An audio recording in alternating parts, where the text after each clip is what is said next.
El presidente López Obrador ha dicho en las mañaneras, en una charla con alguna gente, que convendría colocar en pausa algunas relaciones entre España y México. No exactamente.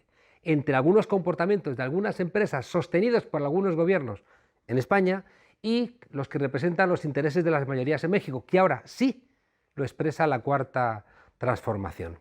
Resulta que el ejemplo más claro lo tenemos en las cumbres iberoamericanas, aquellas que se inventó Felipe González y que tenían como factotum ni más ni menos a un hombre de bien, al rey Juan Carlos, hoy huido en Abu Dhabi y con un larguísimo historial de comisionista y de haber hecho negocios en contra de la dignidad de su figura como jefe del Estado, y que si no entra en la cárcel es porque los delitos le prescriben, porque se le ayuda o porque la Constitución le declaraba inviolable. Cosas de tener la sangre azul. Resulta que en esas cumbres iberoamericanas pasó gente que están todos en la cárcel, algunos se suicidó antes de que lo detuvieran, otros se tuvieron que ir fuera del país, es decir, todos que metieron la mano en la caja de sus pueblos.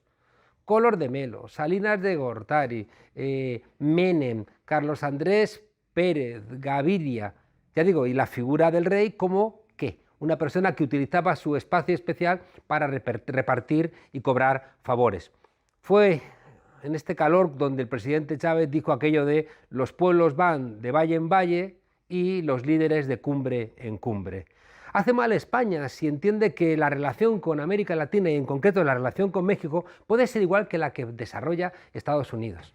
No puede ser que haya empresas que si nos depredan a los españoles como hace Iberdrola o Endesa, ¿cómo no van a depredar a los mexicanos? Si aquí a sus compatriotas les encarecen la luz, les vacían los embalses, ¿qué no harán en otros países donde tienen menos sensibilidad nacional? Y resulta que luego cuando hacen barbaridades, como en Perú, con los vertidos dicen no quiero saber absolutamente nada. Esa es la pausa que hace bien el presidente López Obrador en establecer.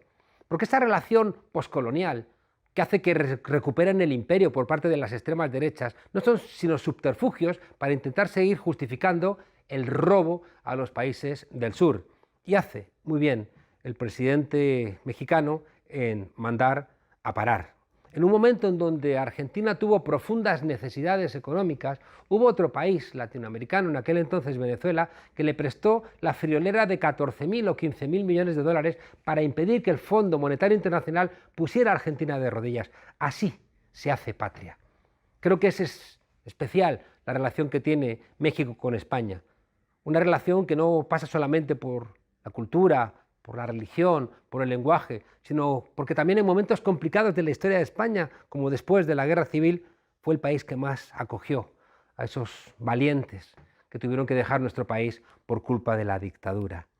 Ese México por abajo se junta con esa España por abajo y no permitamos que los intereses por arriba de las empresas sin escrúpulos y de un partido socialista que no siempre termina de entender, te digo, esa relación especial, te digo, no dejemos que lo enturbien, porque la historia de los pueblos es mucho más profunda que la politiquería de los pequeños políticos. Patricia Simón ha bajado a los infiernos y se ha paseado por sus muchas habitaciones, se ha visto y ha tocado la intemperie. Intemperie, qué palabra. Pero en vez de regresar del abismo despeñada y chamuscada, ha traído sellado en su pasaporte la palabra quizá más cursi, pero también la más esperanzada, amor, que además es la antesala de la alegría. Saludos, ¿cómo estás? Muy bien, encantada de estar aquí. Patricia, escribes en tu libro, quizá sea porque desde el periodismo, con la caída en los ritmos de la viralidad, los informativos con locuciones histriónicas propias de los partidos de fútbol y reportajes a menudo más breves que algunas esquelas, hemos convencido a parte de la ciudadanía de que no merecemos que nos preste atención. Porque si el periodismo contase con parte de los recursos, la calidad y la atención con que cuenta la mejor ficción, tendríamos grabadas a fuego muchas de las fotografías y escenas que han retratado el espanto en la mirada de quienes huyen del exterminio, la antítesis del peligro de las cuencas vacías del odio sin control que encontré entre muchos de los partidarios de Trump. ¿Han perdido los periodistas el derecho a que se les preste atención? No. Creo que nos han dado muchos toques de atención desde la ciudadanía porque creo que el descrédito que sufre esta profesión es ganado. Sobre todo los años 90 y la primera década de los 2000 fue terrible en términos periodísticos. los temas sociales, los derechos humanos desaparecieron de gran parte de los medios de comunicación y por eso muchísimos periodistas tuvimos que crear medios de comunicación en los que seguir ejerciendo, bueno, el oficio en el que creemos, ¿no? La última década, pues lo que se ha ahondado es en ese trumpismo informativo, que son esas cadenas de televisión en las que por la mañana hay programas de televisión que lo que hacen es intoxicar y quebrar la posibilidad de convivencia, que yo creo que eso no es periodismo y que eso ni siquiera es entretenimiento, es una maquinaria de desinformación y de confrontación que tiene detrás muchísimos recursos de esa ultraderecha y esa derecha tan escorada, ¿no?, hacia la ultraderecha. Pero también creo que nunca se ha hecho tanto buen periodismo como en este momento. Creo que hay muchos medios de comunicación, muchos periodistas que están haciendo un excelente trabajo con una formación exquisita, con idiomas y con una capacidad intelectual para no solamente mostrar lo que está ocurriendo, sino interpretarlo con humanidad. Pero Julian Assange está en la cárcel, ¿no? No sé si eso es una metáfora de donde estamos. Y luego Twitter y Fox, que son los que se inventan a Trump, son los que dicen quién ha ganado las elecciones. Uno quitándole la cuenta y otro diciéndole, no, ha ganado Biden las elecciones. Fox, la que se inventó a Trump. Claro, tenemos un problema del espacio público digital. No tenemos espacios públicos digitales y por tanto las redes sociales, que son empresas privadas, pues están al servicio del mejor postor. Y es verdad que Internet empezó siendo un espacio bastante libertario, donde pensábamos que podíamos construir otro tipo de utopías comunicativas y rápidamente pues esa élite económica y esas multinacionales y grandes empresas pues empezaron a invertir para tomar el control de esos espacios. Creo que tenemos que ser muy conscientes de dónde estamos publicando y a quién le estamos regalando nuestro trabajo, y también el hecho de que seamos las periodistas y los periodistas presos de Google, ¿no? El hecho de que el SEO, que esto tiene que saber la ciudadanía, nos intente convencer de que tenemos que hacer piezas muy cortas en las que se repita 20 veces las mismas palabras y en las que eso no haya sinónimos, ¿no? Porque en realidad lo que está buscando Google es un discurso panfletario, que es el que funciona. Si haces informaciones con matices, ricas lingüísticamente y con profundidad, no hay quien te encuentre en el buscador. Claro, por el otro, el algoritmo nos lleva a la guerra civil. ¿En qué sentido? En el sentido en que el algoritmo prima a los blancos y los negros y por tanto prima la confrontación. Y por eso estamos en un momento tan preocupante, ¿no? Este libro en gran medida nace también por esa preocupación por el silencio cada vez mayor en los grupos familiares, en los grupos de amigos, en los grupos de compañeros y compañeras de trabajo, que temen hablar de lo que les importa porque esa crispación hace que tengamos la sensación de que estamos rodeados del enemigo y que todo puede saltar por los aires, ¿no? Y realmente eso lo que está es, ese clima lógicamente es buscado, porque cuanto más divididos y más miedo tengamos, pues más frágiles somos y más fácil es someternos, ¿no? Llamas a tu libro Miedo. Decía Spinoza que las dos grandes pasiones de los seres humanos son el miedo y la esperanza. Detrás del miedo está el mal y tu libro es un paseo por el mal. ¿Por qué existe el mal? Yo no creo que sea un paseo por el mal, de hecho yo creo que es bastante esperanzador. Es un paseo por la faceta más oscura del ser humano y tiene mucho que ver con qué nos pasa cuando nos sentimos en peligro y qué nos pasa cuando tenemos hambre, ¿no? En realidad eso define muy bien mucho de los escenarios. ¿Y qué nos pasa cuando no tenemos esperanza, ¿no? Y con eso se resumen muchos de los contextos de los que hablo, desde Irak a Colombia a España, ¿no? Hay conflicto, hay violencia, hay temor, hay falta de esperanza y hay necesidades básicas que no están cubiertas, ¿no? Pero te vas a las guerras, te vas a las confrontaciones, a las violaciones en masa, a las torturas, a los fusilamientos, a los genocidios. Te paseas por la sala de los horrores de Goya, ¿no? Y precisamente es en esos sitios donde encuentro algunas de las manifestaciones humanas más hermosas, más altruistas, más artísticas, ¿no? Y eso tiene que ver también con que ahí, bueno, pues el ser humano se manifiesta... ¿No prenderías tu fuego a Notre Dame para ver la belleza de esa iglesia ardiendo? En absoluto, ni incendiaría tampoco un volcán, ¿no?, para verlo. No, pero sí es verdad que en esos contextos, tú lo sabes bien, pues al final es donde se tejen las redes de solidaridad más generosas y sin idealizar, porque odio, y lo cuento en el libro, ¿no?, la pobreza ni la violencia, sí es verdad que ahí ves la capacidad de supervivencia del ser humano. Odio a los izquierdistas que les encanta la pobreza en las fotografías de Salgado, ¿no? Pero luego lejos los pobres porque manchan. Hay en tu libro hay una mirada complejísima sobre, es verdad, sobre el mal y planteas en algún momento que no hay que vengarse, ¿no?, de los malvados, ¿no?, y que incluso hay que ser compasivos con los que no tienen compasión. Incluso en algún momento cuestionas la revolución tal cual se ha pensado, ¿no?, desde el siglo XVIII. Cuentas la banalidad del mal, es decir, que al final el responsable del holocausto es un señor normal, burócrata y gris, pero luego también cuentas algún mal que dan ganas de partirle la boca. El James Powers, por ejemplo, ¿no?, este gringo millonario, seguidor de Donald Trump y justificador de sus barbaridades. Sí, pero yo no digo que tengamos que justificar el mal. Lo que digo es que tenemos que buscar seguir la senda del dinero para ver quiénes son los responsables últimos, ¿no? Que a veces nos quedamos con el victimario que en determinados contextos pues es una persona, muchas veces con el tema, por ejemplo, de las mafias, ¿no?, en la inmigración, que son consecuencia del cierre de fronteras. Hay muchos de los miembros de las mafias que son migrantes y que participar en esa mafia y no tienen por qué actuar mal con las personas que están haciendo la ruta es su forma de emigrar, ¿no?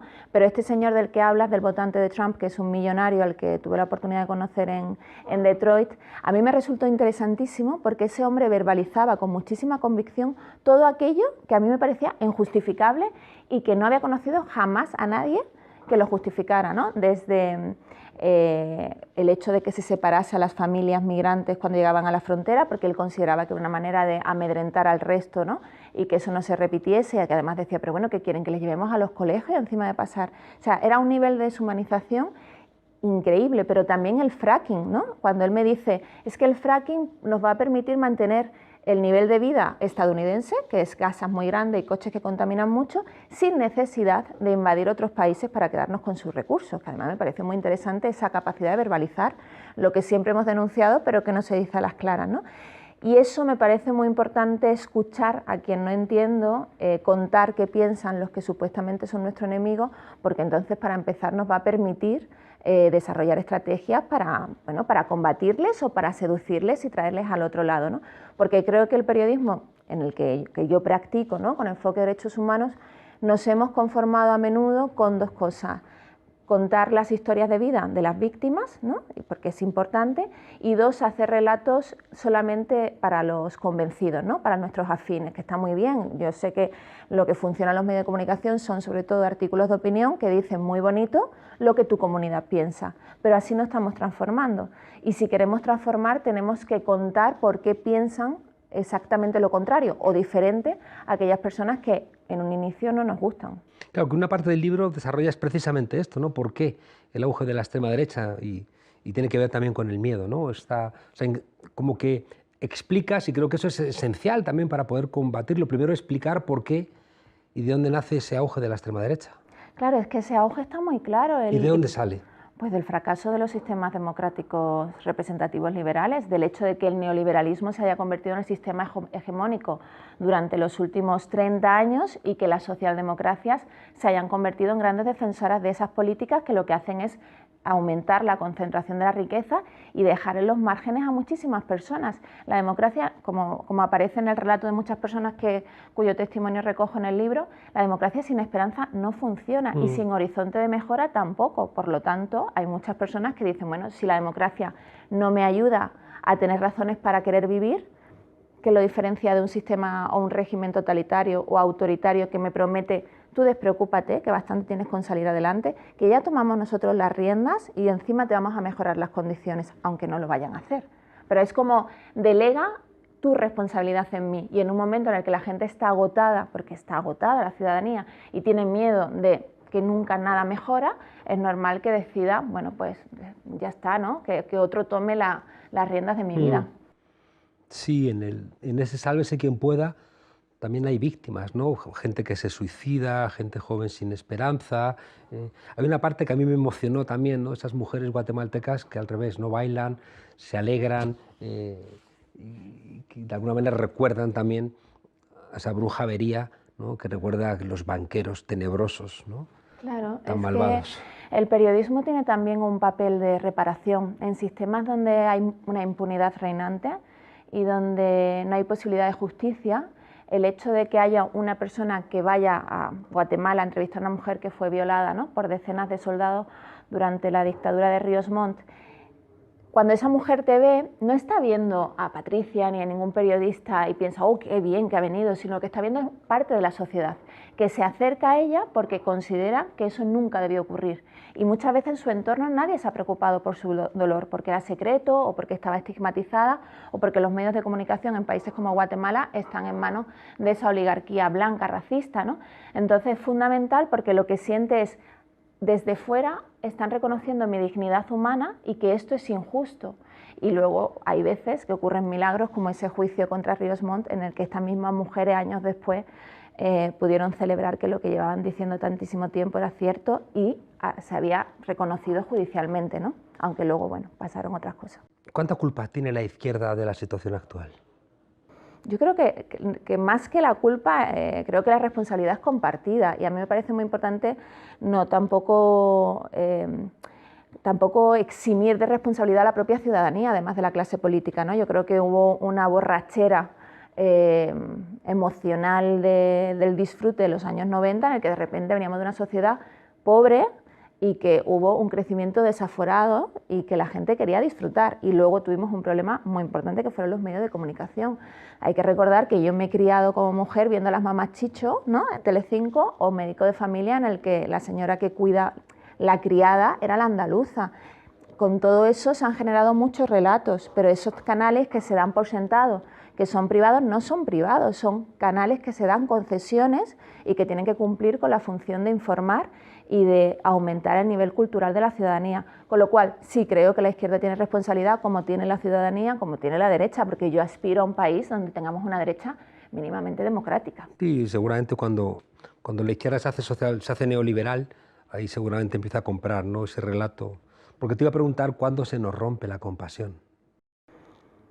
Cuando estamos demasiado agotados y agotadas con nuestra propia vida como para, desgraciadamente, atender a las necesidades de los demás. Yo creo que desde la izquierda y desde determinado periodismo se ha culpabilizado demasiado a esa población que está en una situación muy precaria, pero que no está en situación de exclusión social, que lleva mucho tiempo yendo a peor siempre y que no puede más con su propia situación, como a lo mejor para generar dinámicas de colaboración y solidaridad.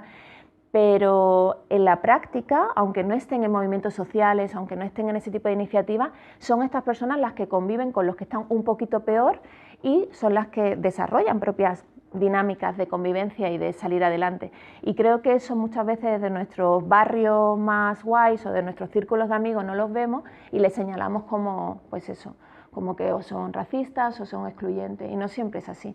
Y creo que en el fondo sí son compasivos. A nadie en Lesbos, yo fui a Lesbos no para cubrir el incendio del campo de Moria, eso ocurrió estando allí. Yo fui para entender qué había pasado con la población de Lesbos, para que hubiesen pasado de ser un ejemplo de hospitalidad a 5 años después ser supuestamente afines a la ultraderecha.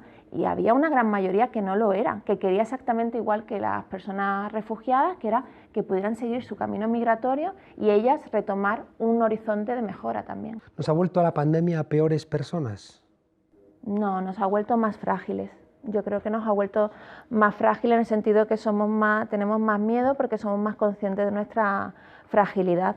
Pero creo que durante la pandemia han ocurrido cosas maravillosas en términos de ciudadanía que se ha organizado y que ha atendido bueno, aquellas necesidades que el Estado no estaba cubriendo, ¿no? Pero tú también cuentas en el libro que hay gente que empieza a agredir a las enfermeras, a los médicos, que es una suerte de lo que yo creo que es el caldo de cultivo de la extrema derecha, que es una sociedad que instaura el marco de sálvese quien pueda.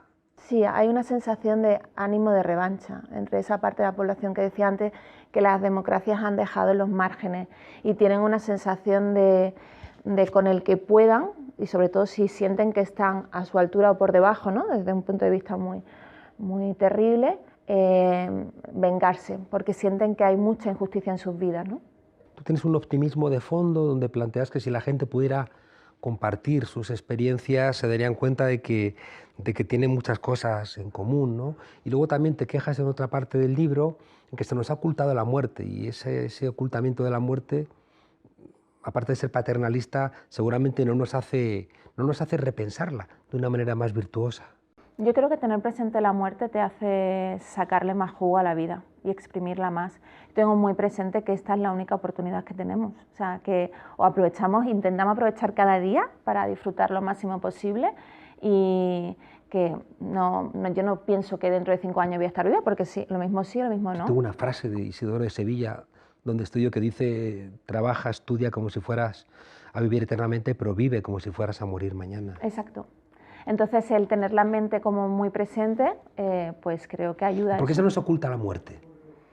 Porque vivimos en una sociedad de la eterna juventud como eso, como una promesa, porque creo que si se nos promete que vamos a vivir eternamente, podemos perder más el tiempo en cosas superfluas, ¿no? Podemos admitir jornadas más largas, podemos admitir que nos exploten más, podemos permitir que estar todo el tiempo posponiendo, ¿no? Hasta la jubilación voy a hacer no sé qué, o el fin de semana, este ratito, todo el tiempo posponiendo lo que nos hace felices, y eso es más posible si piensas que no te vas a morir nunca. Y también tienes toda una reflexión acerca de cómo se trata a la gente mayor, ¿no? A veces también con condescendencia, ¿no? Y la vinculación entre, bueno, con esa cercanía de la muerte, ¿no?, que tiene la vejez, pero que tú planteas que hay que repensarlo también de otra manera.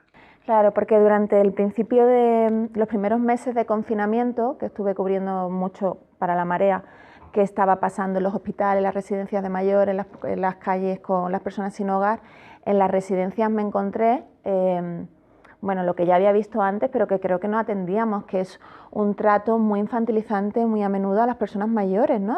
Es como si ya no tuvieran capacidad de decisión sobre sus propias vidas y simplemente son una molestia que se les aparca ahí. Y creo que hay muchas expresiones, como cuento también en el libro, que tienen que ver con ese supremacismo, con ese edadismo con el que nos relacionamos con las personas mayores. Y creo que eso sí que es puramente neoliberal, porque veníamos de una sociedad en ese sentido muy árabe, ¿no? De mucho respeto a las personas mayores. Y ahora mismo, bueno, también por lo que significó de anulación de la ley de dependencia, las personas mayores se han convertido, pues como dijo, no sé si era un diputado, ¿no?, de Aragón, de esas muertes no cuentan porque no son seres productivos, ¿no? Recuerdo un chiste del Roto, que eran dos abuelitos cogidos de la mano entrando en un asilo y un cartel que decía: sean breves.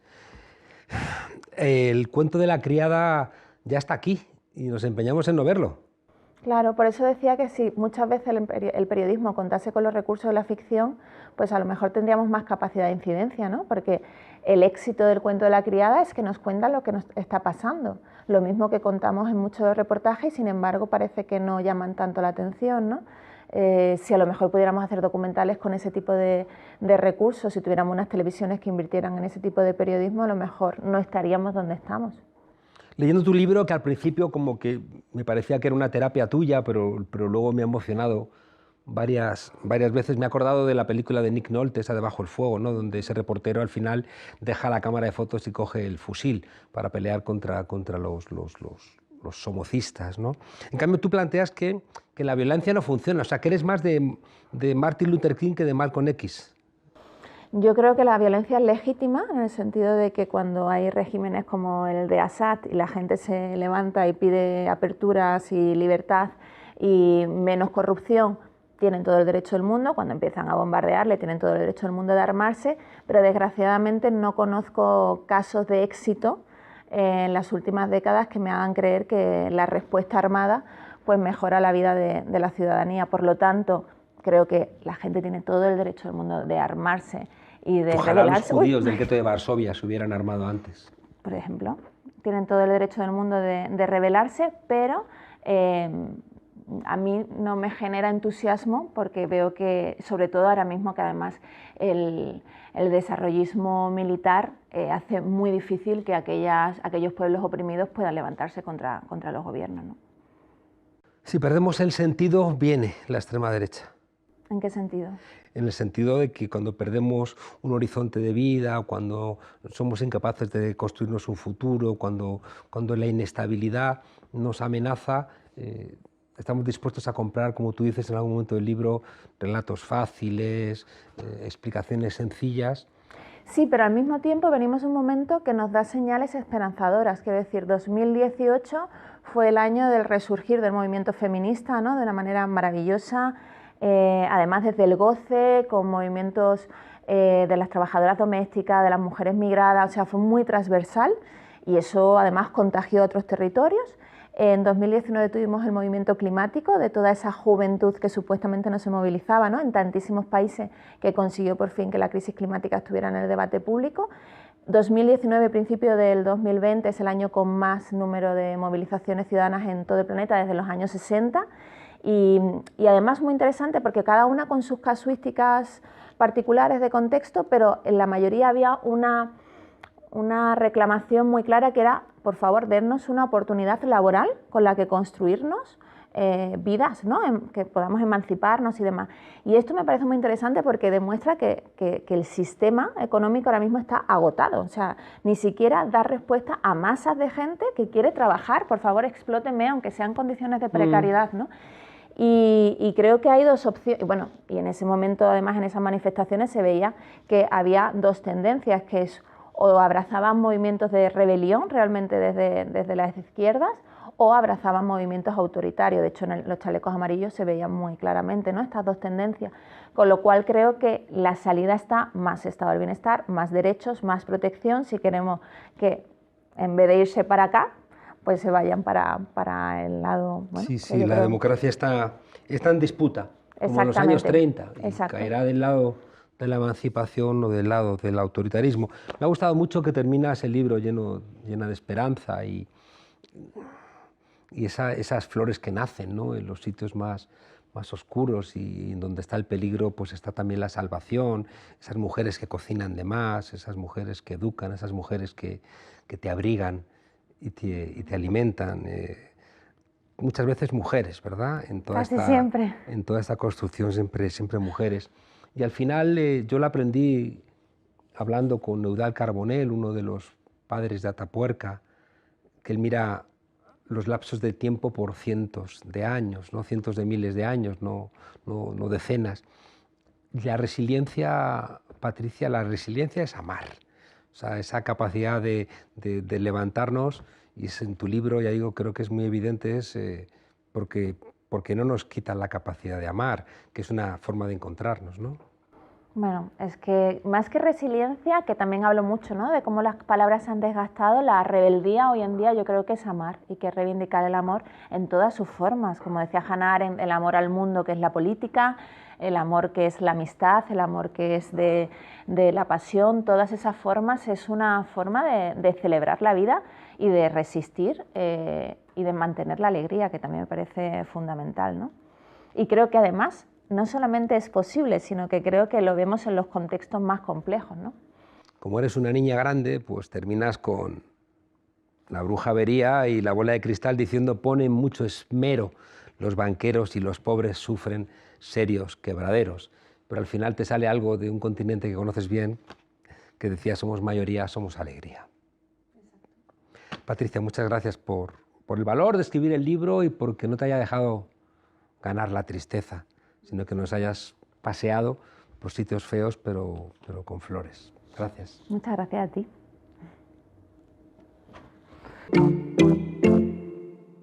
Hay millennials en Castilla y León, millennials que solo conocen gobiernos presididos por el Partido Popular. Vamos, que hay gente con 53 años que siempre se ha votado a la izquierda, ha perdido las elecciones en esa comunidad. Desde 1987 lleva a los de La Gaviota en el poder, como para echarse a temblar. Ni los de Stranger Things hubieran imaginado algo tan inquietante. ¿Y qué es lo que pasa cuando el PP entra por la puerta? Pues que la gente joven sale por la ventana debido a la precariedad y a la falta de oportunidades.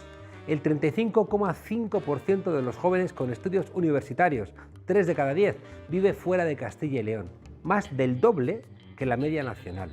Cada año, alrededor de 2.175 jóvenes castellanos y leoneses emigran a otra comunidad del Estado español. Sálvese quien pueda.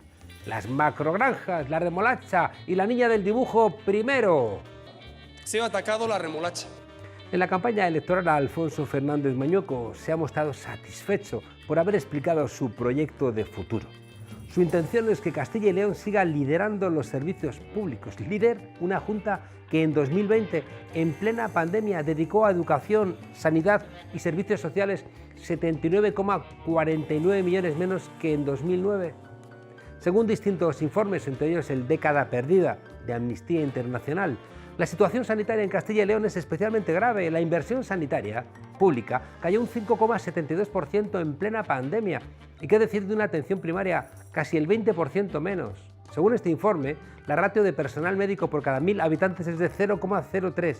Vamos, como para sacar pecho. También yo comprometo Internet en el año 23 en el 100% de los municipios. Mañueco, el prometedor, ha prometido wifi per tutti, el 100% de megas en el 100% de municipios. Una promesa, por cierto, que lleva haciendo el Partido Popular desde 2005. ¿Y por qué no la ha cumplido todavía? Esto es algo así como la capa de Ramón García de Nochevieja o el Coyote intentando capturar al Correcaminos. ¡Ay, sopa recocida! Lo único cierto en esta historia es que desde que gobierna el PP, Castilla y León ha perdido más de 200.000 habitantes, es decir, 200.000 personas de esa comunidad autónoma se han ido fuera. Y según distintos informes, perderá, si esto sigue así, otros 240.000 en los próximos 15 años. Mudanzas Mañueco está haciendo que la gente de esa región se marche a otro lado. Baja la población y encima disminuye el gasto social en Castilla y León. Y lo único que sube, ¿qué es? Pues los casos de corrupción. Made in Mañueco. En orden alfabético: Aceinsa, Anagago, Arroyo Encomienda, Centeno, Confort, Letter, Ciudad del Golf, Construcción, Eólica, Valladolid, Fraude, Licores, Medina del Campo, Perla Negra, PGU, Valladolid, Púnica Diputación de León, Rosino, Samaniego, Trama Solar y Zamora. Coste total estimado de toda esta corrupción: 124.123 millones de euros. Un dineral. Los colegios, hospitales o residencias de ancianos que se hubieran podido construir con este dinero que se han embolsado 4 sinvergüenzas. Pero claro, había que llenar el bolsillo a toda esa tropilla de empresarios amigos con los que han conseguido crear una red clientelar que ya la quisiera hasta el mismísimo Spiderman. Un juez ha admitido a trámite una denuncia anónima contra el presidente del PP en Castilla y León, Alfonso Fernández Mañueco, y el excoordinador general del partido, Fernando Martínez Maillo, por coacción, financiación ilegal y falsedad documental. La versión oficial dice que estas elecciones se adelantaron ante el riesgo, como en Madrid, de una moción de censura inminente. Ya estamos con las mentirijillas. Otra mentira, pues, de la factoría Génova. En realidad, tras las prisas por votar, aunque sea en plena sexta ola, no había otra cosa que el miedo a 3 frentes judiciales abiertos que salpican directamente a Mañueco y al Partido Popular. El primero, la investigación por financiación irregular al PP de Salamanca durante las primarias de 2017. Es decir, que hizo trampas a los suyos para que Fernández Mañueco fuera elegido el candidato. El segundo es el caso de la Perla Negra, que tiene resonancias de piratas, donde está imputada la cúpula de la Consejería de Economía del Gobierno de Juan Vicente Herrera. ¿Por qué? Pues por una cosa muy típica del PP, sobrecoste de un edificio de empresas públicas. El tercero, otra cosa típica del PP, trama eólica, y se comparten investigados con el caso de la Perla Negra y se investigan si altos cargos de la Junta favorecieron a empresas de la comunidad a cambio de comisiones. ¿Qué me estás contando? En el Partido Popular es que nada es casualidad, ni nada han hecho desde que Fraga le pedía pasta a los narcos gallegos gratis. Si decide votar, guíese por su instinto, que nunca le ha fallado. Eso mismo pensaba hacer. Claro, ahora le vienen a vender al señor Cayo que si la derecha gana las elecciones le van a llevar la wifi al pueblo o le van a poner un ambulatorio a menos de 50 kilómetros. Si no hubiera vendido el PP las cajas de ahorro, también tendrían los abuelos oficinas. Al PP no se lo puede creer nadie. Y su mecanismo, que le funciona, son las redes clientelares y los argumentarios para los que están en su rosca, que puedan intentar mirarse en el espejo, y ahí tienen las empresas de medios de comunicación corruptas, vinculadas profundamente al Partido Popular, y alguna migaja para el Partido Socialista. Si el PP vuelve a presidir la Junta, solo o en compañía de Vox, Castilla y León seguirá siendo lo que ha sido en estos 35 años, un cortijo, donde empezó a andar mintiendo, acusando a Demetrio Madrid y se fue despidiéndonos a los españoles con otra mentira acerca de los atentados de Atocha. 40 años, casi 4 décadas en la poltrona. Mira que le gusta a la derecha española eso de los 40 años. En 1997 en Sierra Leona hubo elecciones y Charles Taylor puso en la campaña: he matado a tu padre, he matado a tu madre, he matado a tu hermano y tú me vas a votar. Mañueco está diciendo a los castellanos y leoneses: te he mentido, te he traicionado, te he empeorado la vida. He hecho todo lo posible para que tengas una condición de ciudadanía menor que la de otros lugares del Estado y sin embargo me vas a votar. Franco tuvo que fusilar a 200.000 españoles. A estos les basta con tener controlados los medios de comunicación y mentir.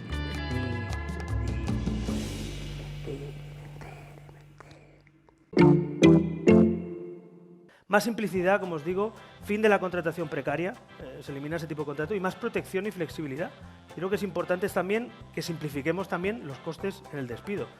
Más flexibilidad, más simplificación en el despido. ¿Quién le iba a decir a Albert Rivera, adalid del neoliberalismo, que un día se vería en la calle reclamando derechos laborales a sus antiguos patronos? De candidato a la presidencia del gobierno al paro. Y en los dos sitios, con cierta humillación. De soñar con la Moncloa a reclamar un sueldo hasta 2025 por la Jeró. De líder del Podemos de derechas a demandar a sus antiguos patronos, que es un reputado bufete de abogados, por daños morales y reputacionales. ¡Qué manía con tu reputación! Bueno, ahí es verdad que tiene poco que rascar, pues la reputación Rivera la tenía ya bastante por los suelos. Aún huele a leche, todo es un bebito. Así que nada, quien me ataque en el debate ya sabe, se tendrá que enfrentar a Lucas. ¡Pobre Albert Rivera! En la calle, por baja productividad. Desde los tiempos de Oliver Twist, con esos pobres niños en la calle arrastrados por la inmundicia. No habíamos visto algo así. ¿Qué será de él? ¿Se apuntará al paro? ¿O después de aquellos ardores guerreros que expresaba, decidirá irse a la División Azul que se estaba montando en Ucrania? ¿Dónde están sus antiguos colegas de fotos y saraos donde todo era tan bonito y espumeante? ¿Dónde está Pablo Casado, que no le pone una oficina de la bendita remolacha en la Gran Vía de Madrid? ¿Dónde está Pablo Motos, que no escoge al antiguo líder de Ciudadanos para hacer aquellos programas tan bonitos, donde tanto iba el camino de la Moncloa? ¿Por qué no hace mi amiga Carmen Lomana un rastrillo con todas las pijas de Madrid, donde vendan porcelana y antiguos cuadros para que el bueno de Rivera se vaya este verano de vacaciones? Es verdad que Rivera nunca fue una hormiga trabajadora, pero a zángano nunca le ha ganado a nadie. ¿Va a competir con Teni Cantó? Que no, que hagan juntos una masterclass de cómo vivir sin dar un palo al agua hasta que te jubiles, o una charla TED, que son más breves y son también muy enjundiosas. Yo no veo rojos y azules, yo veo españoles. Ni rojos ni azules, morenitos. Cuando vea a Rivera, no veo a un político de Ciudadanos o un abogado del bufete Martínez Echeverría. Veo a un listillo que quería vivir toda la vida sin dar palo al agua, que lo encumbraron las encuestas y los medios a fuerza de talonario, y es tan tonto y está tan poquito estudiado que se lo creyó. Durmiendo la siesta bajo una bandera a España, no le van a venir los parabienes. Repartiendo doctrinas empresariales, resulta que hoy van y se vuelven en su contra, porque mucho en la cabeza nunca ha tenido este chico. Ganarás el pan con el sudor de tu frente. Albert Rivera pensará que el que escribió esto debió ser un maldito comunista. O no, está en la Biblia y al comienzo. Pero leer, Alberto, leer cansa. Aunque no sé si el malo de esta historia eres tú. Total, que a ti te apliquen la mochila austríaca es un acto de justicia poética. Es como guillotinar al doctor Guillotín. Dejar claro que tú, que tanto hablabas de trabajadores vagos y empresarios virtuosos, ahora vas a saber de qué van eso de las relaciones de clase. Pero cuidado, que el bufete ese, que hasta cambió el nombre para poner el tuyo al lado, ¿qué buscaba? Porque sabía que tú de estudios nada de nada. Entonces, era una cuestión de buscar tráfico de influencia. Era que llevaras a los tuyos al PP y desde allí devolver favores. Se te han torcido los negocios por el camino, vaya usted a saber por qué. Pensabas que podías decir simplemente simplezas y que un empresario que solo piensa en la pasta iba a levitar como te hacían creer las portadas de La Razón, del Mundo, de Eco y Diario o de Ana Rosa Quintana. Ay, Albert, la derecha es solamente solidaria cuando se juntan para luchar contra los trabajadores.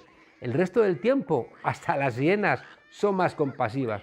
¡Ay, pobre Rivera! Los ricos también lloran.